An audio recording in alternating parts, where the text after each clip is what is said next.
In this video, we're going to be using the RBC Credit Card Selector to select the best credit card for you. So you can click the link in the description of this video and it will take you to this website. Now on this page, you're going to select the type of credit card that you want. So you want a rewards points card or you want a cashback credit card. So let's say I want a cashback. I'm going to select that. Select whether you're a student or you're a newcomer. Let's say I'm a newcomer, alright? Select your income range. Let's say under $80,000, right? Now let's scroll down and see which credit card was selected. So here it's select the RBC Cashback Preferred World Elite MasterCard. Now you can read through the various perks of this card. However, with this card, there is a $99 annual fee.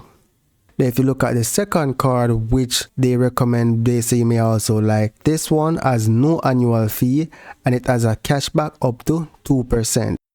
So you can select which of the cards is better for you. So that's basically how you use the RBC Credit Card Selector. So that's it for now guys. Thank you for watching and see you in the next video.